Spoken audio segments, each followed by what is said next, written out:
The interstellar ferry drifted quietly between star lanes, carrying merchants, pilgrims, and travelers who preferred silence to conversation. Evan Hale sat alone near the observation window, a human wanderer who made his living mapping forgotten routes. He had learned that space rewarded patience and punished curiosity, yet that night curiosity found him anyway. A small figure stood trembling at the end of the aisle, her skin faintly luminous like moonlit glass, her eyes too large for her narrow face. She was clearly an alien child, and clearly alone. Passengers noticed her but looked away, pretending that compassion was not part of their fare. The girl took a hesitant step, then another, before her strength failed, and she collapsed beside Evan's seat. Without thinking, Evan caught her, easing her onto his lap to keep her from hitting the cold metal floor. She weighed almost nothing, like she might vanish if he let go. Her breathing slowed as exhaustion claimed her, and within moments, she was asleep, trusting a stranger in a universe that had taken everything else from her. Evan considered moving her to a medical pod, yet something made him stay still. The girl's small hand curled into his jacket as if she feared falling forever. Her species markings told a tragic story to anyone who could read them. She was from Lyra's Reach, a system erased in a border war no one bothered to remember. An orphan not just of family, but of history. Evan felt a quiet ache settle in his chest, one he had buried years ago when he chose the road over roots. As the ship hummed, faint symbols on the girl's skin began to glow brighter, pulsing in time with her heartbeat. Other passengers finally noticed, whispers rippling through the cabin. Evan realized that whatever she was not ordinary. Still, she slept peacefully, her head resting against his arm, as if she had finally found a place where running was no longer required. The glow intensified, filling the cabin with soft, radiant light.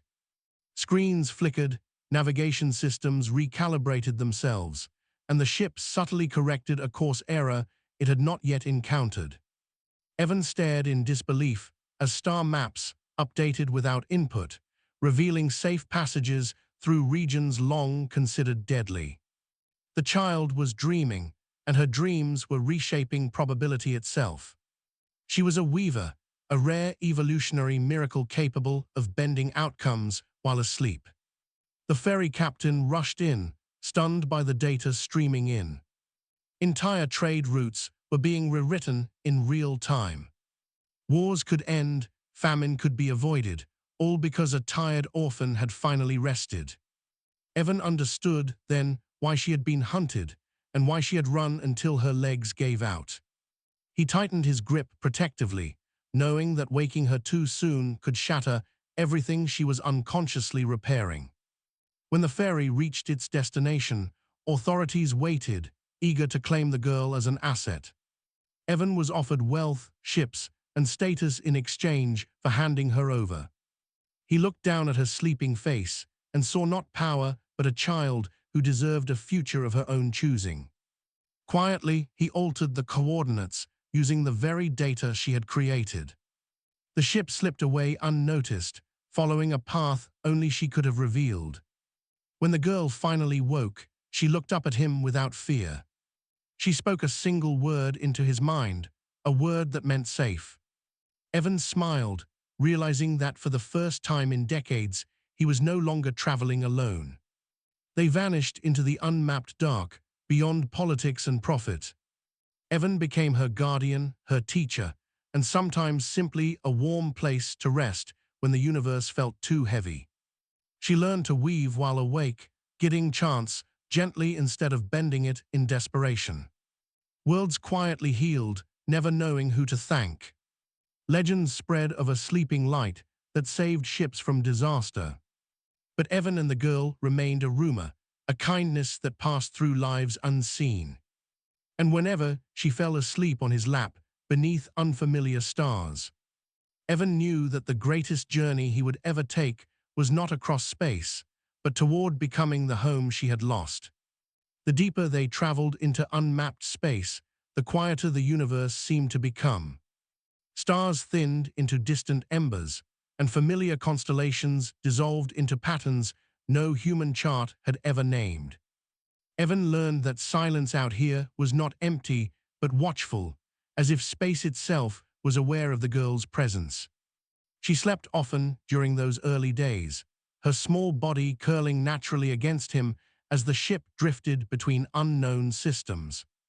Each time she slept, reality softened around them, probabilities smoothing like ripples settling on water. Meteor storms parted before reaching the hull. Ancient minefields powered down without explanation. Derelict stations flickered briefly back to life, just long enough to transmit warnings before going dark again. Evan stopped questioning it, accepting that some miracles did not need understanding to be respected. When she was awake, she was quiet and observant, absorbing language, gestures, and emotions with remarkable speed. She learned human words, but preferred thoughts, communicating images and feelings directly when she trusted enough to do so. From her memories, Evan saw fragments of Lyra's reach before its fall, skis woven with living light, cities grown rather than built, and people who believed the universe listened when you slept. Her kind had been guardians once, not rulers, shaping chance gently so civilizations could grow without destroying themselves. But fear had turned others against them, and fear always traveled faster than truth. When war came, her people hid the children, sending them away in dreams disguised as escape pods and refugee ships. Most never made it far. She had, and even she did not know why. One night, while drifting near a dying red star, Evan felt a presence press against the edges of his mind. It was not hostile, but heavy, ancient, and curious. The girl stirred in her sleep, the glow beneath her skin deepening into complex shifting patterns. Evan realized they were not alone. Something vast moved in the gravity well of the star, a consciousness older than most civilizations, drawn by the disturbance she created simply by existing. The entity did not speak in words, but in inevitability. It had watched universes collapse and reform, and it recognized her as a pivot point. Where she rested, futures bent. Evan felt fear then, not for himself but for her. He understood that hiding forever was impossible. The universe would keep noticing. The entity made an offer, not cruel but indifferent. It would take the girl beyond time, remove her influence from causality, preserve balance at the cost of her life as a person. She would become a constant, safe and silent. Evan's answer was immediate and absolute. No. He wrapped his arms around her sleeping form, grounding her warmth against the cold awareness pressing in. For the first time since he had met her, probability resisted instead of yielding. The girl woke, eyes reflecting not stars, but entire timelines unfolding and collapsing. She saw the choice before it was spoken. She reached into Evan's mind, not gently this time, but fully. He felt her fear, her exhaustion, her longing to simply rest without consequences. Yet beneath it all was something stronger, a desire to live rather than merely exist. She stood, small and radiant, facing the unseen presence with a steadiness that came from trust rather than power. She did not fight it. She redefined it. Instead of bending outcomes, she offered connection. She shared memory, grief, laughter, and the quiet comfort of falling asleep on a warm lap after running for too long. The entity faltered, not wounded but changed. For the first time in eons, it perceived not just balance, but compassion as a stabilizing force. It withdrew slowly, leaving behind a recalibrated universe that no longer flagged her as an anomaly to be corrected. The red star stabilized briefly, burning cleaner and brighter before resuming its natural decline. Balance restored not by removal, but by understanding. After that encounter, things changed. The girl slept less, and when she did, the effects were softer, more intentional. She learned to weave while awake without draining herself, guided by Evan's steady presence and unspoken belief in her right to choose. They began helping worlds quietly, correcting disasters before they became legends, nudging tyrants toward hesitation, guiding lost ships home. They never stayed long enough to be thanked. Evan taught her stories, music, and the strange human habit of finding hope, even when logic suggested otherwise. She taught him how to listen to the spaces between moments, where meaning often hid. Years passed, measured not in calendars, but in trust and growth. Evan aged slowly thanks to technology, but still aged. The girl noticed, and one night she asked him if he was afraid. He told her the truth, that fear mattered less than making the time meaningful. She rested her head against his shoulder and promised nothing, which somehow felt more honest than eternity. When she slept then, the universe did not shift dramatically. Instead, it felt kinder.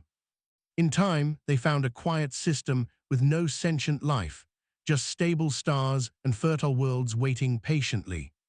Evan built a home there, not because she asked, but because he wanted a place where she could choose to stay or leave.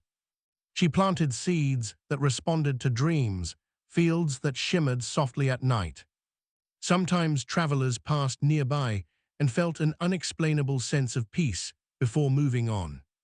Legends continued to spread elsewhere, but they grew vague, contradictory, easy to dismiss. That was how Evan preferred it. One evening, beneath a sky unfamiliar even to her, the girl fell asleep beside him rather than on his lap. She no longer needed to cling for safety. Still, Evan stayed close, listening to her breathing, feeling the quiet certainty that the universe was not fixed, but learning. He understood then that the greatest change she had ever made was not to fate or stars. It was teaching a vast and indifferent cosmos that care itself could be a fundamental force. And as she dreamed, softly and freely, the universe dreamed too, a little less afraid of what might happen next. Time passed differently on the quiet world they had chosen. Seasons unfolded not by calendar, but by feeling, warm winds arriving when patience had ripened, and rains falling only after the soil was ready to listen. Evan found himself agging into peace rather than decline, each year softer than the last. The girl grew too, though not in ways that followed any known biology. She became taller, steadier, her glow no longer involuntary but deliberate, like breath. She laughed more often now, discovering humor in small human mistakes and the strange beauty of imperfection. Yet the universe never truly forgot her. It merely watched from a respectful distance, waiting. One morning, the sky changed color without warning, not darkening or brightening but deepening, as if a layer had been pulled back. Evan felt it before he saw it, a pressure like meaning approaching. The girl stood beside him, calm, eyes reflecting patterns that did not belong to stars. She told him it was time, not with words but with certainty. They were not being threatened. They were being acknowledged. Across the system, space folded gently, revealing forms that were not ships and not beings, but agreements made visible. Civilizations long vanished, forces without names, intelligences that existed as processes rather than minds, all turned their attention toward the small world where a child once slept in fear. This was the gathering no one recorded. The moment the universe asked a question instead of issuing a correction. Evan felt very human then, fragile and temporary among infinities.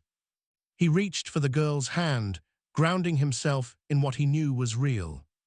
She squeezed back, smiling softly, and for the first time he sensed how vast she had become without ever leaving his side. She stepped forward, not to command, but to converse. Her presence radiated history, choice, and rest earned the hard way. The universe spoke through alignment. Wind stopped, gravity settled, light bent just enough to pay attention. The question was simple and impossibly large. What are you? The girl answered not with identity, but with story. She showed them Lyra's reach before the fall, children dreaming under woven skis, guardians choosing subtlety over control. She showed them Evan, a lone traveler choosing warmth over indifference. She showed them herself asleep, small and afraid, reshaping futures by accident because no one had taught her how not to. She did not hide the damage. She showed the wars diverted, the disasters softened, the tyrants hesitating for reasons they never understood. She showed the cost too, the exhaustion, the loneliness, the temptation to disappear into safety and silence.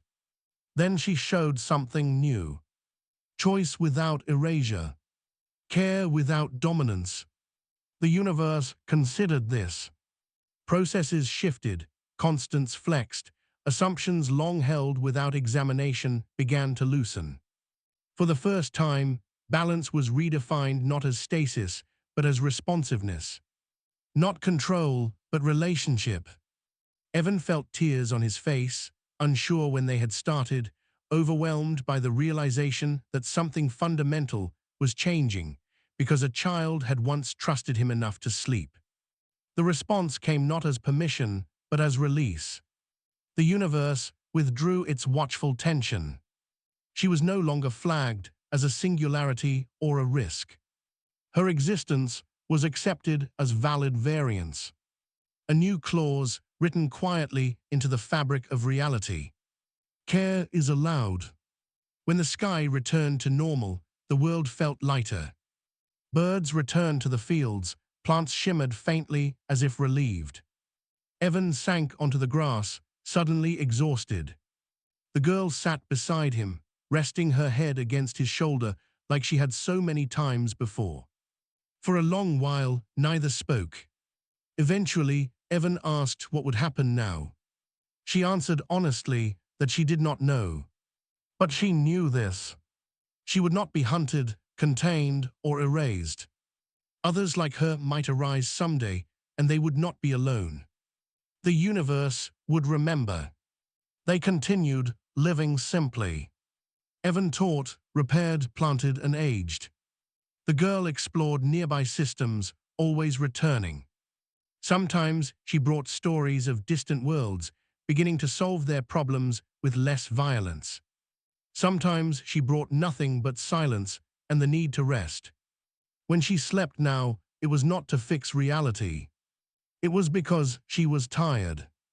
Years later, when Evan's body finally began to fail beyond repair, there was no fear in him. He lay in the small home they had built, sunlight filtering through leaves that glowed softly at dusk. The girl sat beside him, holding his hand as he once had held her. She asked if he was ready. He said yes, because he was not leaving something behind, he was leaving something within. As his breathing slowed, the universe did not bend or flare. No stars moved, no probabilities shifted dramatically. But something subtler happened. Care propagated.